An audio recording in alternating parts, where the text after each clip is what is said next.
As Mitch said tonight, it is evidently it's First Responders Day, and how great is it that we can have a conversation about first responders and changing some things.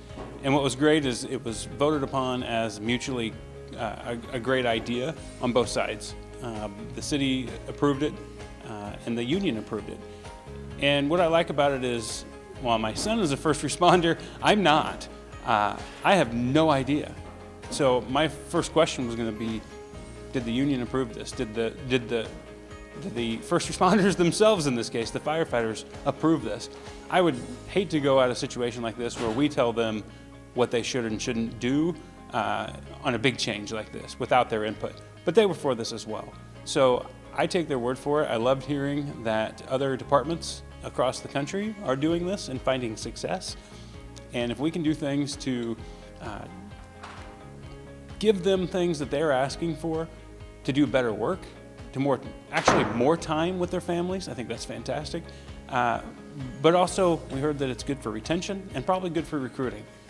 I like all of that. I like all that. So wherever we can find compromises and mutually beneficial plans, I dig that.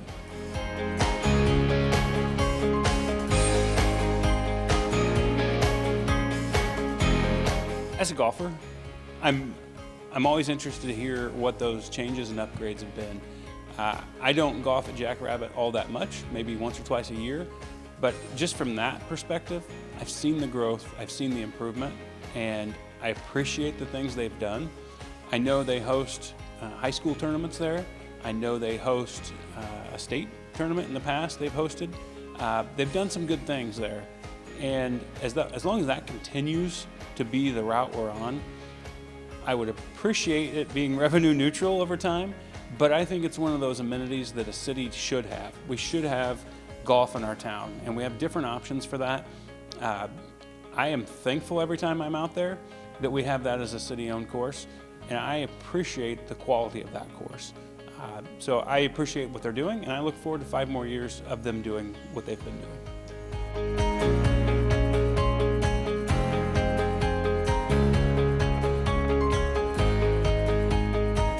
You know, it was disappointing to hear that we aren't coming in as pie in the sky maybe as they sold themselves, but it's understandable. They saw some things come at them and had to scramble and make some changes, and I appreciate that they did it well, and they didn't stop operations and say, oh, woe is us, we can't do anything until we fix this.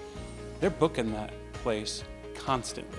I am so excited about the frequency, the variety, and the number of shows we're going to have out there and different events for so many different crowds. He mentioned some things coming tonight that I hadn't heard yet, but you're talking about not just a country concert or a Christmas concert or the Globetrotters. You're talking about professional sports, one-off shows in sports, and potentially a local team with the hockey if that comes. You're talking about motorsports events in there. This is not the same crowd that's going to be tapped every week to come and fill those seats. It's a different variety all the time. I'm really impressed with what we're seeing there from that crew. I look forward to them closing the gap and not asking for more subsidies over the next few years. And as we said tonight, we want to hear quarterly updates to see how that's going. I don't want to hear a year from now that something happened back in March. We want to hear that in March and share some of that excitement. Some of the shows, this community is going to be excited, and they're going to have to get their tickets early before people from out of town get.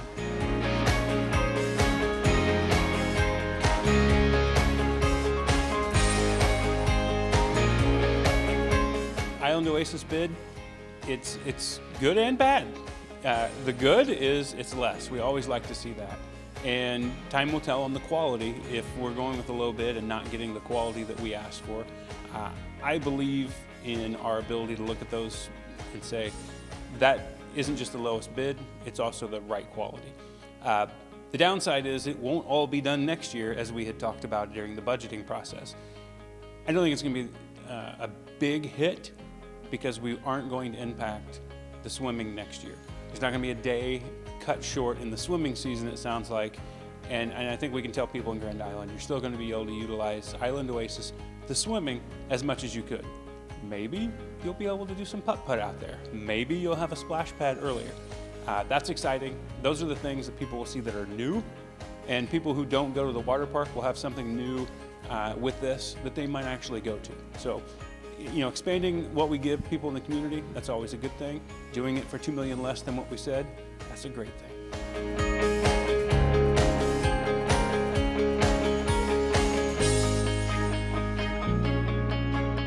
I'm glad that we're getting an election between now and the time that takes place. For example, I will be up for re-election and have my constituents say, you're doing a good enough job, not only to stick around, but to get this raise. No one wants to vote for your own raise. I like that there's an election between now and when it can take effect, as it's a law, and it should be.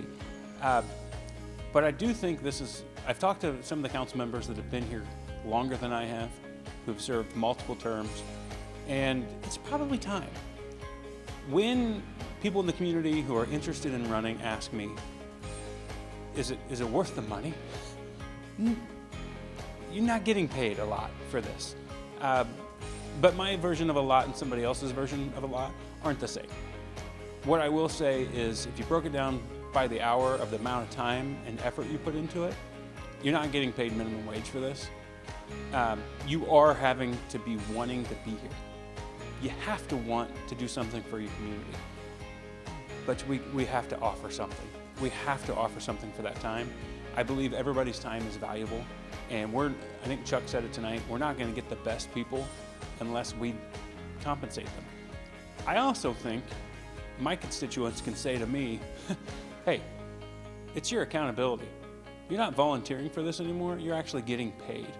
And I've been told that, hey, you're not sitting up there just to say yes or no, you're getting paid to sit up there and say yes or no.